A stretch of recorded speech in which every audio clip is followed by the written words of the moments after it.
जो बड़े गर्व से कहते हैं, जो बड़े गर्व से कहते हैं हम पहुँचे चांद सितारों तक, जो बड़े गर्व से कहते हैं हम पहुँचे चांद सितारों तक, जो अभी शांति संदेश छोड़कर आए नव के द्वारों तक, वे हमें बताएं कि सचमुच, वे हमें बताएं कि सचमुच कितने स्नेह के भूखे हैं, जो चांद सितारों तक पहुँचे भाई के हृदय छूते हैं, भाई के हृदय छूते हैं।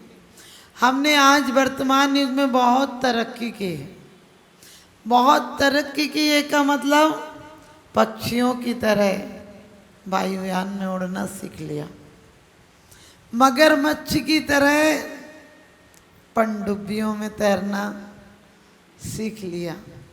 लेकिन अफसोस है कि इंसान की तरह इंसान को जीना नहीं आया, इंसान की तरह इंसान को न जीना आया न मरना आया।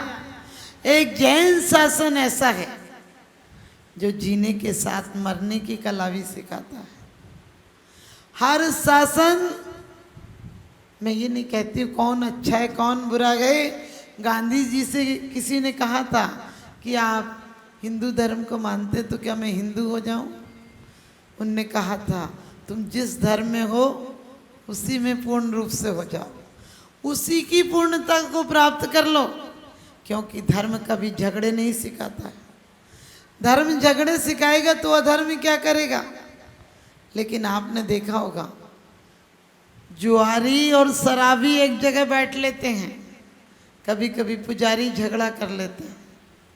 मैं कहती हूँ वो धर्मात्मा नहीं होंगे, क्योंकि आज आसमां ने, आज परिंदों ने आसमां को लूटने की कोशिश की है, आज सितारों ने आसमां को लूटने की कोशिश की है, आज बागवान ने गुलिस्तां को लूटने की कोशिश की है। धर्म तो बहुत सुख शांति और अमन की जिंदगी चाहता है, लेकिन धर्म के झूठे ठेकेदारों ने धर्म को लूटने की कोशिश की है। धर्म के झूठे ठेकेदारों ने धर्म को लूटने की कोशिश की है। आज हम पत्थरों के मकान बना रहे हैं, पत्थरों के मंदिर बना रहे हैं। मैं मनाही नहीं करती हूँ कि मत बनाओ, लेकिन कम से कम इंसानियत के मंदिर मत गिराओ, क्योंकि ये मंदिर फिर बन जाएंगे। इंसानियत का मंदिर गिर गया तो मुश्किल है। आज हालात ऐसे हैं, इंसान की इंसानियत गुम हो गई कहाँ? इंसान की इंसानियत गुम हो गई कहाँ? साये में आदमी है मगर आदमी कहाँ? साये में आदमी है मगर आदमी कहाँ? चेहरे पे चेहरे हैं, चेहरे पे चेहरे हैं, दाग बहुत गहरे हैं, और धर्म के नाम पर हम अंधे और बहरे हैं।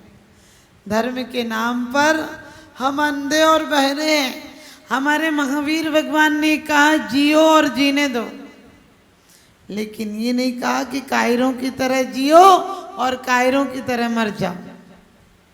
हम वो क्षत्रिय समाज, हमारे जैन शासन के सारे तीर्थंकर क्षत्रिय थे, क्षत्रिय थे। वो घर पर भी लड़कर आए थे और यहाँ भी लड़ना जानते थे। हम कहते हैं ना हम किसी को मारेंगे ना कोई हमें मारेगा, ये तो बचने वाली कायर वाली बात हुई। एक व्यक्ति बंगाली और बिहारी सफ़र कर रहे थे, तो बिहारी ने गाली दी, बंगाली ने बिहारी को गाली दी, और उसने कहा कि मैं पीट दूंगा। ले हिम्मत तो पीट के दिखा। उसने गाली दी, उसने कहा चलो मैंने माफ़ कर दिया तुमको, यदि तुमने हमारी माँ को गाली दी तो बिल्कुल नहीं छोड़ूंगा। उसने उसको माँ को गाली दे दी, बोला चला छोड़ दिया। बहन को देगा तो नहीं, उसने बहन को गाली दे दी। बोले बीवी को गाली देगा तो नहीं छोड़ूंगा, उसने बीवी को गाली दे दी। अब उसकी हिम्मत तो थी नहीं पीटने की, तो बोला चल मैंने तो माफ़ कर दिया, तुझे क्षमा कर दिया, लेकिन यदि तूने मेरे काली माँ को गाली दिया तो बिल्कुल नहीं छोड़ूंगा। उसने उसकी काली माँ को गाली दे दी, तो बोला मैंने तो छोड़ दिया, लेकिन काली माँ तुझे कभी नहीं छोड़ेगी। समझ गए? कायरों की औकात है, वो सिर्फ डींगे हाँकते हैं, हम कहते हैं सत्य अहिंसा जिंदाबाद, लेकिन सत्य कहाँ है, अहिंसा कहाँ है? हम कहते हैं हमें अपने हाथों में वो लोहा उठाना होगा, और कोई एक आंख उठाए तो हमें दोनों हाथ उठाना होगा। हम कायर बनकर नहीं जिए। आज मैं वंदो जिन देव को करियति निर्मल भाव, कर्म बंध के छेदने और न कछु उपाय। हम कर्म बंधन को छेदने के लिए आए हैं, लेकिन कोई हमें छेद दे ये भी बर्दाश्त नहीं।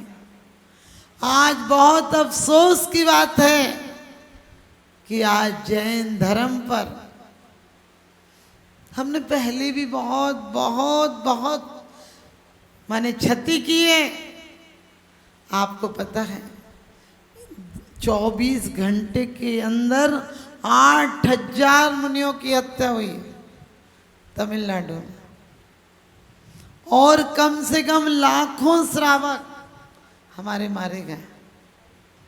हमने वो क्षति भी बर्दाश्त कर ली, और आज हमारे हर 2-4 महीने में हमें ये सुनने को मिल जाता है कि यहाँ एक्सीडेंट हो गया। चाहे हमें ये कोई नहीं फर्क पड़ता है कि कोई कहते अपने दिगंबर थोड़ी, अरे दिगंबर श्वेतांबर इनमें भेदभाव मत लाओ, हमें दोनों से फर्ज निभाना है। दिगंबर बन कर आए थे और श्वेतांबर ओढ़ के जाना है, यानी सफ़ेद कफन में जाओगे, और दिगंबर आए थे। आते समय दिगंबर आया, मरते समय चदरिया ओढ़ी, और जीवन भर क्या गया साथ में, देख न पाई आंख निगोड़ी। अगर हम उठ नहीं सकते तो उठ जाएं जमाने से, बचेंगे पूर्व लोगों पर बुरा धब्बा लगाने से। अगर अब भी नहीं चेते तो मिट जाएंगे दुनिया से, हमारी दास्ता भी ना होगी दास्तानों में। कौन नाम लेगा? हम वैसे भी जैनी घटते घटते सिर्फ 10 साल में कम से कम 10,000 तो घट गए, और ज़्यादा ही घट गए। और अभी भी हम जैनी घट रहे हैं। हम सोचते हैं हम सबसे ज़्यादा सरकार को टैक्स देते हैं। अरे टैक्स को कौन पूछेगा? हमारी वोट बैंक भी होना चाहिए। आप समझ गए? हमारे बच्चों को हर कला आनी चाहिए, शस्त्र से लेकर शास्त्र तक आना चाहिए। शस्त्र कला भी आना चाहिए और शास्त्र भी आना चाहिए। हमें अध्यात्म भी आना चाहिए, और हमें राजनीति और समाज की नीतियाँ भी आना चाहिए। हम किसी को छेड़ते नहीं, लेकिन कोई छेड़ दे तो छोड़ते नहीं। ध्यान रखना, हम श्वेतांबर और दिगंबर में मत बटो। हम मुट्ठी भर जैन हैं। हमारा नमोकार मंत्र एक है, हमारे पंच परमेश्वरी एक हैं। कोई पूजन पद्धति में, कोई जीवन शैली में, ये भोजन पानी पर नहीं लड़ना है। हमें इस बात में हम बड़े वो छोटे, आप इतने ऊपर वो इतने नीचे। मैं कहती हूँ ठीक है, आप भावों से इतने ऊंचे बनो, गतिशील करो कदमों को, मंजिल पास नहीं है, और काल चक्र गतिमान किसी का दास नहीं है। सार्थक कर डालो अपनी हर श्वासों को, क्योंकि पल भर भी इन श्वासों का विश्वास नहीं है। हम रोज़ सुन लेते हैं, आज वहाँ महाराज जी जा रहे थे, उनका एक्सीडेंट हो गया। आज महाराज जी जा रहे थे, टक्कर मार के चला गया कोई। आज महाराज जी जा रहे थे, कोई गाली बककर चला गया। और हमारे कहते कान पर जुए भी नहीं रखते हैं, हमें करवट भी नहीं लेते हैं। हमारे अंदर कोई संवेदनाएं मर चुकी, कोई संवेदना नहीं है। हमें ये नहीं लगता है कि हमारे साधु हमारी धरोहर है।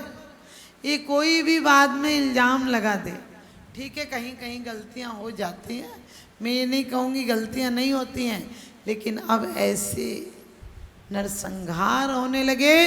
अफसोस की बात है कि हम कुछ नहीं करते, हम शांति से बैठे रहते हैं। हमें ज्ञापन देना चाहिए, हमें सरकार को चेताना चाहिए कि ये ऐसे और अपराध अब नहीं सहेगी जैन समाज में। वरना हम सीधे कहें हम वोट नहीं देंगे। आपको पता है आपके नोट काम नहीं आएंगे, वहाँ वोट काम आएंगे। और हम लोग क्यों सोचते हैं हमारी एक संतान हो? लोग कहते हैं इसे पढ़ा लो, हमने की 4 हुई तो एक आध बेकार निकल गई, तो एक आध तो अच्छी निकलेगी। अब एक ही निकम्मा निकल गया तो क्या करोगे? और 4 हुए तो कम से कम शमशान तक तो छोड़ कर आएंगे। एक हुआ तो फोन लगाएगा, कहने उठा के ले जा, कुछ कौन जाएगा इसके साथ? अरे अपने जैसे ख्याल नहीं होना चाहिए। आज हम लोग जैनी लोग तो बहन हो गई तो भाई नहीं होगा, भाई हो गया तो बहन नहीं हो गई, और दोनों हो गए तो मामा मौसी चाचा ताई तो कोई होंगे ही नहीं। और हम बड़े खुशी हो रहे हैं, मकान बड़े बना रहे हैं और बच्चे कम हो रहे हैं। उनमें भूतों की तरह डोलोगे क्या इतनी बड़ी कोठियों में? लोग कहते एक ही पल जाए। मैंने कही हम जैन समाज इस बात का संकल्प लें कि हमारे समाज में कोई कमजोर वर्ग हो जरा भी, उसे और गर्त में नहीं ढकेले। आपको पता है जैन धर्म बोलता है कि परस्पर एक दूसरे का सहयोग देना चाहिए। हम दोनों पहलू, दोनों लोग मिलकर काम करेंगे तो मेरा ख्याल है कि जैन समाज फिर से एक जागृत समाज हो जाएगा। हमारी इतनी मान्यता थी कि कोई हमारी तरफ आंख उठाकर नहीं देख पाता था। आज हमारी आपसी एकता खत्म हो गई। एक पिटता रहेगा, दूसरा तमाशा देखता रहेगा। एक का एक्सीडेंट हो जाएगा, कोई भी, मैं इसमें समाजवाद नहीं लाती हूँ, कभी भी कोई का एक एक्सीडेंट होता है लोग वीडियो बनाते रहते हैं। और लेते भी क्यों? मैं तो ये कहती हूँ किसी रिश्तेदारों के से आप लोग तो अच्छे हैं, वरना दिल्ली साइड बहुत चलता है, तीज नहीं आया, होली नहीं आई, होली नहीं आया, सिंधारा नहीं आया, दिवाली नहीं आई। हमने कही तुम अब दूसरों का भी दिवाली आउट करने में क्यों लगा? अरे कुछ नहीं लाना है। लोग कहते हैं उसकी शादी में ये नहीं मिला। मैंने कहा क्या नहीं मिला? कहते दिल का निवाला दे दिया, घर का उजाला दे दिया, जब दे दिया दिल का दिया तो पूछते हैं क्या दिया। जिसने अपनी बेटी दे दी उसने क्या देना है? तुम्हारे घर में इतनी कमी है क्या? वो तुम्हारे घर का सारा काम करती है, तुम्हारी वंश परंपरा चलाती है। कम से कम एक नौकर को 5-6 हज़ार रुपया, 10 हज़ार रुपया दे देते हो, उससे भी कभी अधिकार से कहा करो कि ये तुम अपने हिसाब से कुछ भी खर्च करो, कुछ नहीं चाहिए तुमसे। और मैं तो कहती हूँ हमेशा कि एक दूसरे को सम्मान देना सीखो, प्यार से बोलना सीखो। हमारा जैन समाज एक इतना आदर्श समाज होना चाहिए।